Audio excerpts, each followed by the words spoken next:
जहां एक तरफ नीट यूजी और यूजीसी नेट की परीक्षाओं में धांधली के बाद सीबीआई जांच कर रही है, तो वहीं अब उत्तराखंड में भी केंद्र सरकार की तर्ज पर राज्य की सभी भर्ती परीक्षाओं और एनटीए के द्वारा आयोजित हुई सभी परीक्षाओं की तत्काल सीबीआई से जांच कराने को लेकर उत्तराखंड में अब मांग उठ रही है। आज के इस वीडियो में हम बात करेंगे कि एनटीए क्या है, नीट और नेट क्या है और उत्तराखंड में इससे लेकर क्या कुछ चल रहा है। तो चलिए करते हैं वीडियो की शुरुआत। नमस्कार, आप देख रहे हैं आज का उत्तराखंड और मैं हूं आपके साथ सरिता तिवारी। पिछले कुछ दिनों से आप खबरें सुन रहे होंगे कि नीट यूजी और यूजीसी नेट की परीक्षाओं में गड़बड़ियां हो गई हैं, पेपर लीक हो गया है, जिसके बाद लाखों अभ्यर्थी परेशान हो गए और अब इन परीक्षाओं में धांधली की जांच सीबीआई को सौंप दी गई है। अब इन दोनों परीक्षाओं को जो एजेंसी आयोजित कराती है उसे कहते हैं एनटीए, यानी कि नेशनल टेस्ट एजेंसी। ये एजेंसी कई परीक्षाएं आयोजित कराती है, जैसे नीट यानी national eligibility cum entrance test, JEE main यानी joint entrance examination, UGC NET university grant commission, common management admission test, high court Uttarakhand recruitment, central university recruitment जैसी कई परीक्षाएं ये एजेंसी आयोजित करवाती है।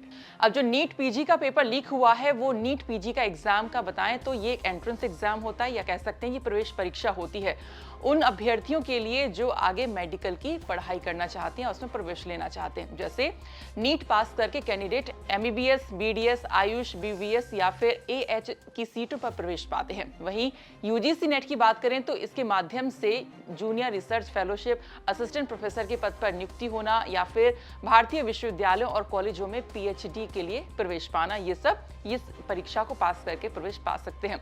अब परीक्षाओं में हुई गड़बड़ियों की जांच सीबीआई को सौंप दी गई है, तो वहीं अब उत्तराखंड बेरोजगार संघ के अध्यक्ष पवन रावत और उत्तराखंड एकता मंच के सदस्यों का कहना है कि उत्तराखंड में राष्ट्रीय परीक्षण एजेंसी के द्वारा राज्य में आयोजित अन्य परीक्षाओं की भी जांच की जानी आवश्यक है। इसी मांग को लेकर उत्तराखंड बेरोजगार संघ के अध्यक्ष पवन रावत और साथ ही साथ उत्तराखंड युवा एकता मंच का संयोजक पीयूष जोशी के नेतृत्व में कमिश्नर कार्यालय वो पहुंचे और जहां पर दर्जनों युवाओं ने कुमाऊं कमिश्नर दीपक रावत को राष्ट्रपति के नाम ज्ञापन सौंपा। इस दौरान कुमाऊं कमिश्नर दीपक रावत ने उन्हें आश्वस्त किया है कि वह ये ज्ञापन राष्ट्रपति के नाम तत्काल प्रेषित करेंगे और संबंधित चयन आयोग को भी जो उचित होगा ये लिखने का वो प्रयास करेंगे।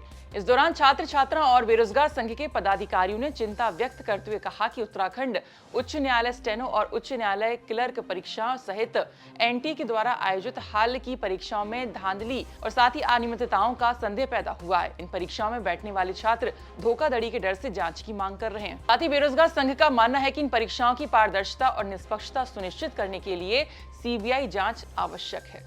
देखिए, आज हम लोग यहाँ पहुँचे थे। जो परीक्षाएं लगातार लीक हो रही हैं उत्तराखंड, तो मतलब ये समझिए कि देवभूमि नहीं लीक भूमि हो चुका है। आज सारे पेपर यहाँ लीक हो जाते हैं और उसकी लीकेज तो सरकार रोक नहीं सकती है, इसलिए जल संस्थान से सरकार जो है पेपर कराने की तैयारी में है शायद, तो उसी की मतलब अनुसरण करते हुए आज केंद्र की परीक्षाएं भी नीट है चाहे एनटी है, सारी परीक्षाएं जो है लीक होना शुरू हो गई हैं।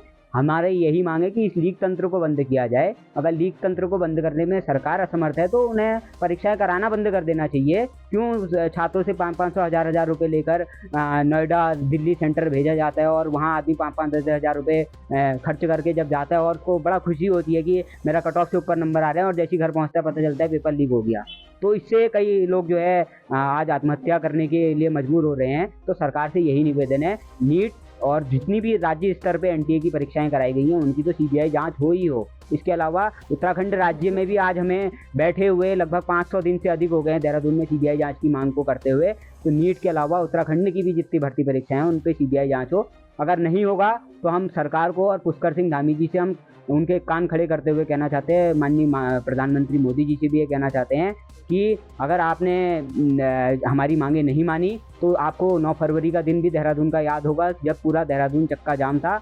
और वो 9 फरवरी दोबारा दोहरा सकता है, और वो केवल देहरादून में नहीं, यहाँ कुमाऊं में भी दोहरा सकता है। और हो सकता है अगर हमारे राष्ट्रीय स्तर के पेपर जो है लीक होना बंद नहीं हुआ तो प्रधानमंत्री जी से ये भी कहना चाहते हैं कि फिर संसद घेराव भी हम लोग करेंगे। तो हमारी यही मांग है, जल्द से जल्द इस पर लीक तंत्र को रोका जाए, नहीं तो छात्र मजबूरी में आज जो है यहाँ आंदोलन करने के लिए बाध्य हैं। और हम ये भी कहना चाहते हैं, पहले तो हम दबा करते थे प्रशासन से, और आज उनसे साफ साफ तौर पे हम ये कहना चाहते हैं, आज आपके जितने हाकम सिंह जैसे जितने भी चोर और जो पेपर लीक कराने वाले हैं वो तो जेल से बाहर हैं, मगर आज ईमानदारी से जो तैयारी कर रहे हैं छात्र जितने भी हैं, पूरे प्रदेश के हों या देश के हों, वो जेलों पे जाने के लिए भी तैयार हैं। और ज़रूरत पड़ेगी और हमें जेलों के अंदर डाला जाएगा। तो हम उसके लिए भी तैयार हैं और परीक्षाओं, क्योंकि फिर हमारा परीक्षाएं देने का तो वो नहीं रहेगा, उसके बाद फिर राजनीतिक रूप में आकर अगर हमें सुधार करने की आवश्यकता पड़ेगी तो हम वो भी करने के लिए तैयार हैं। वहीं पवन रावत ने कहा कि राज्य की भर्ती परीक्षाओं को लेकर सीबीआई जांच की मांग को लेकर आज बेरोजगार संघ को लगभग 600 दिन पूरे होने को हैं, लेकिन राज्य सरकार सुनने को तैयार नहीं है। उन्होंने केंद्र सरकार की तर्ज पर राज्य की सभी भर्ती परीक्षाओं और एनटीए द्वारा आयोजित हुई हाईकोर्ट स्टेनो, हाईकोर्ट क्लर्क आदि परीक्षाओं की जांच तत्काल सीबीआई को सौंपने की मांग की है। उन्होंने ये भी कहा कि अगर मांग पूरी नहीं होती है तो जल्द एक बड़ा आंदोलन किया जाएगा। हमारी मांग साफ है कि जो एनटीए है और जो अभी नीट का पेपर हुआ है, तो यूजीसी नेट का पेपर हुआ है, पेपर लीक हो गए हैं और उसके बाद सरकार जो है यूजीसी नेट का पेपर दोबारा कराने जा रही है। तो तमाम सारे हम देखेंगे कि एक पूरा लीक तंत्र आज देश के अंदर मौजूद है जो छात्रों की ज़िंदगी से खिलवाड़ कर रहा है। बार बार एक बार की बात नहीं, पिछले 7 सालों में 70 से अधिक पेपर राज्य और केंद्र में लीक हुए हैं और छात्र जो सालों साल मेहनत करता है, जो है किराए के कमरों में रह करके जो अपने घरों से दूर रहता है, तैयारी करता है, और जब मालूम चलता है कि पेपर लीक हो गया है तो क्या उस छात्र के दिल में बीतती है, क्या उसके जो घर वाले उनके दिल में बीतती है, ये बहुत दुख की बात है। और हम चाहते हैं कि सरकार जो बार बार नाकाम है, फेल है इस लीक तंत्र को रोकने में, वो सरकार सख्त से सख्त एक्शन ले। जो उसके पीछे के अपराधी हैं, जो बार बार जो है माफिया हैं, जो जगह जगह पेपर लीक हो रहे हैं, आखिर क्यों नहीं सरकार उन तक पहुँच पा रही है, क्यों नहीं उन पर रोक लगा पा रही है। हम चाहते हैं कि इसको रोका जाए, नहीं तो छात्र अभी सड़कों पर अभी तो ज्ञापन दे रहा है, लेकिन फिर सड़कों पर उतरने को, आंदोलन करने को और तेज उग्र आंदोलन करने को बाध्य होगा। हम चाहते हैं कि सरकार उससे पहले हमारी बात सुन ले और छात्रों के ऊपर और ज़्यादा जुल्म न डाले। महेश, परिवर्तनकामी छात्र। वहीं नीट के बाद अब नेट पेपर लीक के मामले में कांग्रेस ने कल भाजपा को घेरा और कांग्रेस ने कड़ी आपत्ति जताते हुए मोदी सरकार का पुतला दहन किया। उन्होंने कहा कि देश में आए दिन घोटाले पर घोटाले हो रहे हैं, लेकिन सरकार को बेरोजगारों की कोई चिंता नहीं है। सरकार के इशारे पर ही घोटाले हो रहे हैं। फिलहाल परीक्षाओं में हुई धांधली की जांच तेजी से चल रही है, सीबीआई इसकी जांच कर रही है, आरोपी अरेस्ट हो रहे हैं। तो फिलहाल आज के उत्तराखंड में इतना ही। बाकी खबरों के लिए आप देखते रहिए उत्तराखंड तक। नमस्कार।